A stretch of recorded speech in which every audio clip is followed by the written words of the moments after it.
was wrong with Adrian Broner post-fight saying he won that fight against Pacquiao? Hell no, he did not. He did not win that fight. Pacquiao was all over him. On house, we don't have land.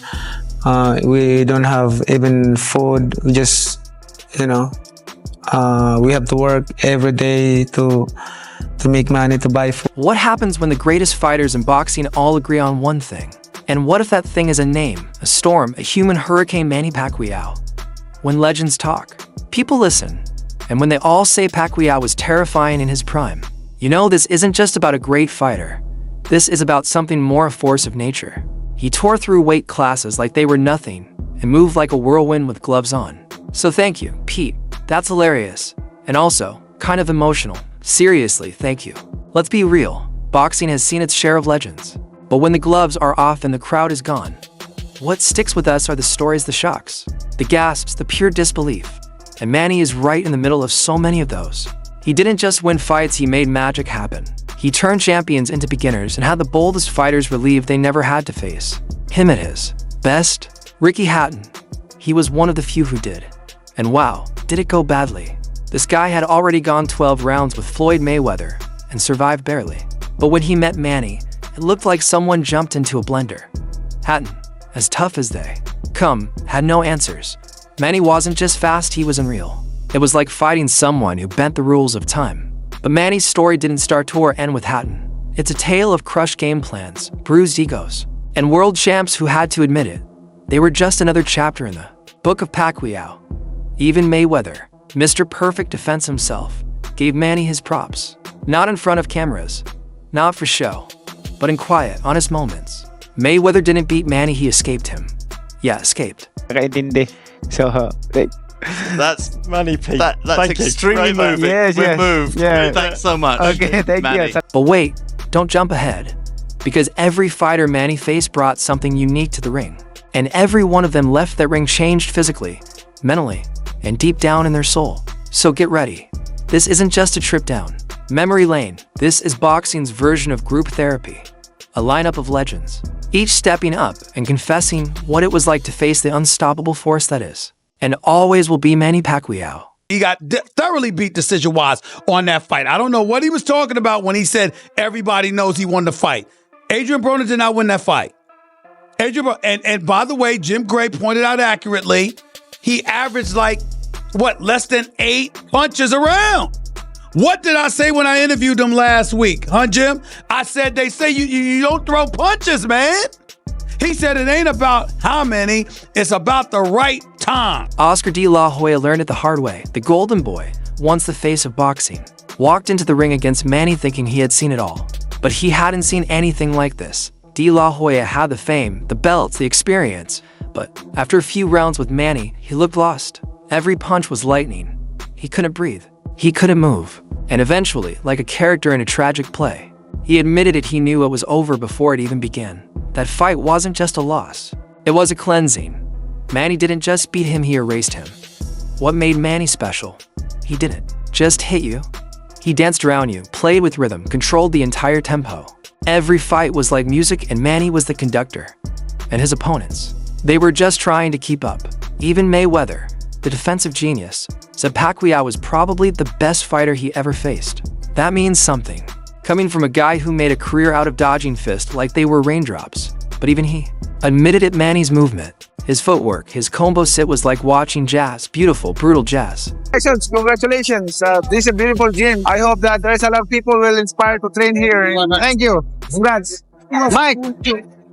Congrats. Congratulations. Yes, beautiful. I'm here to support you. Thank you. Appreciate it, brother. Oscar. Then there was Joshua Clottey, a strong, confident man who thought he could weather the storm. But he brought an umbrella to a hurricane, and that didn't work out. He didn't just lose, he disappeared. Years later, he basically admitted it. He was out of his depth. He wasn't ready. He barely threw punches. Manny's fists came from everywhere fast, furious, non-stop. Clottey's only goal was to survive. But Manny didn't just beat guys. He made them question everything. Keith Thurman came in cocky, young, calling himself the king. But Manny, at 40 years old, made him look like a training partner. One knockdown, then another. Thurman had heart, but he couldn't figure Manny out. No one could. That speed, that power, that impossible left hand. By the time you thought you understood what Manny was doing, he was already gone. 3 steps ahead. It kind of shocked me because Pacquiao tends to lead with his head, which is how Marquez got him in that third fight. Correct. But he was quicker. He was quicker. He was predictably more aggressive. He connected more. That 8th and 9th round, he was all over Adrian Broner. Even the announcers couldn't stay cool. Max Kellerman, who usually sticks to logic and stats, nearly burst trying to describe how insane Manny's journey really was. From tiny flyweight to powerful welterweight, winning real championships in every division along the way. That's like a chess player winning the world title with every piece on the board. No one had done it. No one has since. And honestly, no one probably ever will. Trainer Robert Garcia, one of boxing's smartest minds, once compared Pacquiao's 8-division climb to Mayweather's perfect record. And he didn't even blink. Sure, being undefeated is cool, but with the right team and the right timing, it's possible. 8 weight classes though. That's a warrior's legacy. That's not picking fights. That's facing everyone, anywhere, anytime, man, still raising your hands when it's over. Is a case for greatest fighter, pound for pound, who ever lived. Think about, by the way, I don't think he wins that argument. Sugar Ray Robinson is safely ensconced in that position. But Henry Armstrong, Muhammad Ali, Harry Greb, Sam Langford, Floyd Mayweather, Pernell Whitaker, whoever else you want to mention. Antonio Margarito found out the hard way what happens when you think size beats speed. He thought being the bigger man would matter. But Manny made him look like he was fighting in slow motion. Round after round, Manny lit up Margarito's face with punches. By the end, Margarito wasn't just beaten, he was physically rebuilt, bones shattered, pride gone, and the whole idea of size advantage completely destroyed. Mike Tyson, the scariest man in boxing history, called it exactly how he saw it. He said Pacquiao wasn't just good, he was sensational. The kind of fighter who made you question the rules of the sport. It felt like Manny hacked boxing, rewrote the playbook, and made it his own. Even Bob Arum, the legendary promoter, couldn't hide his amazement. He saw in Manny what he once saw in Muhammad Ali, not just greatness inside the ropes, but greatness that reached beyond. Manny wasn't just a boxer. He was a global force. A man who turned fist and a smile into a voice. For millions. Because I'm sure mentally you prepared as well as physically prepared, Shane, but you know. They have some. Yeah, they have some, bro. Just in case. Shane. No, Shane took everything. With Pacquiao. I remember one thing. I remember him wrapping his hands. Pacquiao. Because he wraps his own hands. I remember, yeah. And he kept asking me. Then there's Tim Bradley. He fought both Pacquiao and Terrence Crawford, and he gave us a gold mine of insight. According to him, Manny didn't just start fast, he started like lightning. But it wasn't just speed or power that made him special. It was instinct. Manny didn't react, he knew. While you were just throwing your first jab, Manny had already landed 3. And let's not forget the mind games. He'd grin at you, laugh, look like a choir boy, then crack your ribs with the same hand. That's the part that really messed with fighters.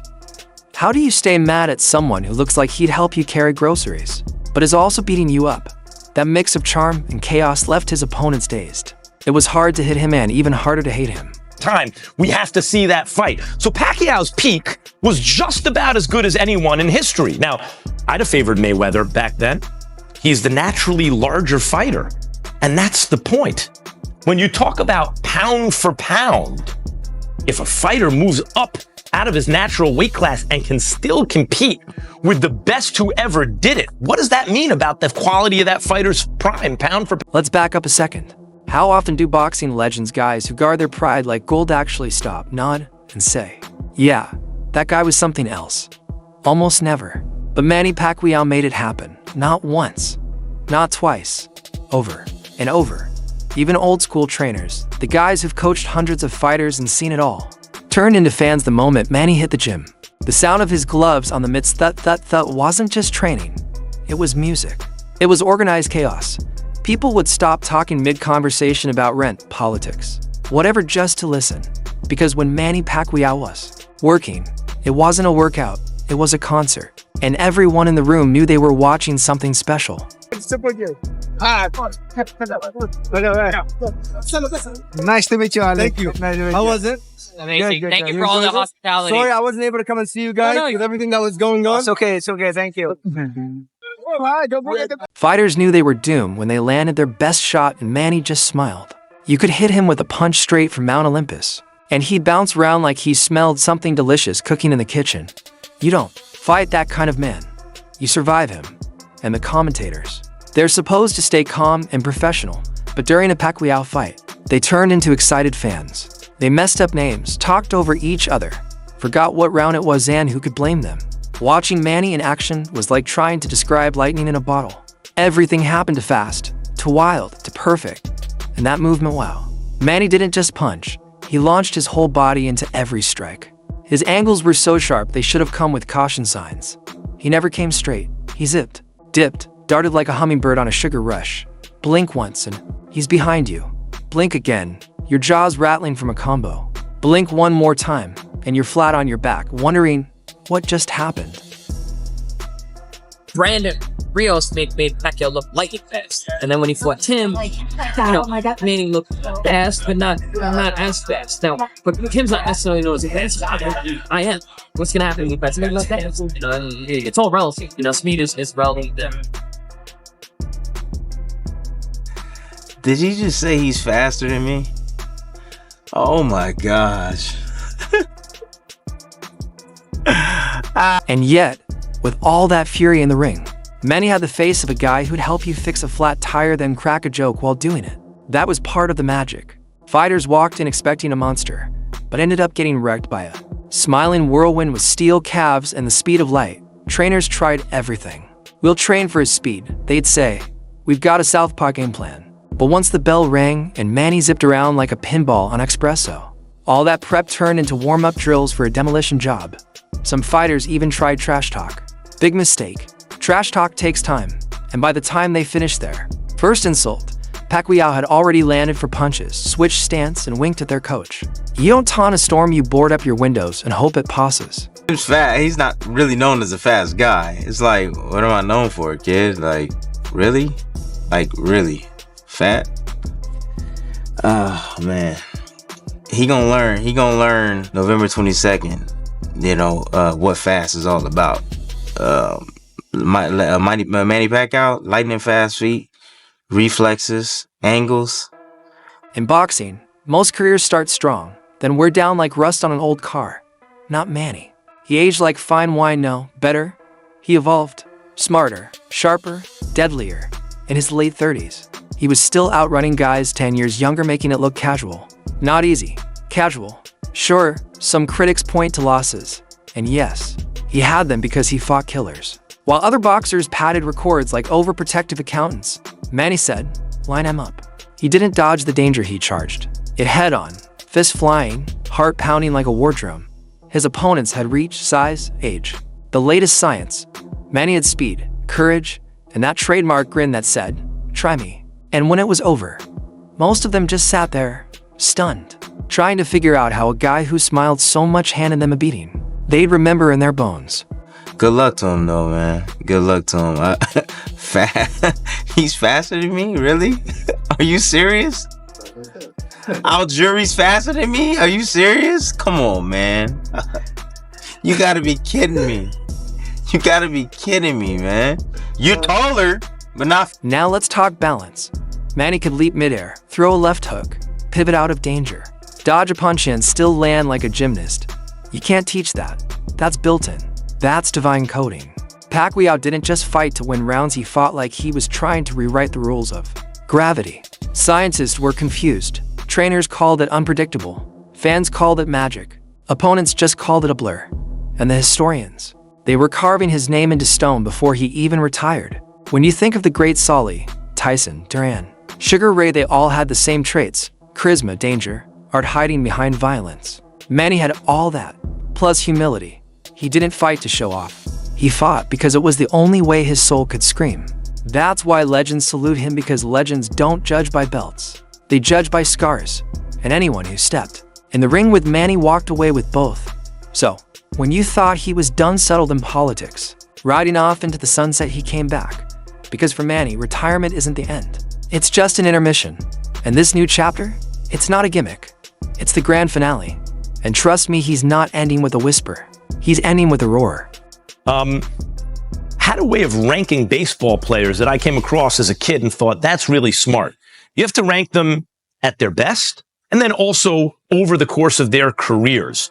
Because when you have that argument, are you talking about who accomplished the most or what heights did they reach? What peak did they reach? Take either for Pacquiao. Take his peak. Was it at 140 pounds when he obliterated Ricky Hatton, Miguel Cotto, and then Oscar De La Hoya, though that was at 147?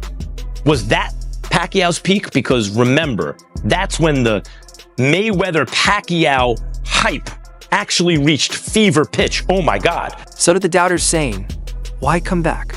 Here's why. Legends don't leave quietly. They leave echoes. And Manny Pacquiao, he's about to echo one last time. This isn't about looking back. It's about finishing what he started. One final performance for the fans. One last storm inside the ropes. One more hurricane with gloves. So whether you followed him since his flyweight days or just landed on this video, know this. What you're witnessing is history. A man whose fist wrote pages in boxing lore is picking up the pen one more time. And when he steps into that ring, it won't just be another match. It'll be a moment. A moment you'll want to replay. A moment to tell your grandkids about. A moment where time paused and Manny Pacquiao danced again. Subscribe to the channel so you don't miss the madness. Hit like if you're ready for the comeback of the century. And drop your favorite Pacquiao moment in the comments. We want to hear the war stories because history's still being written. And Manny, he's not done writing.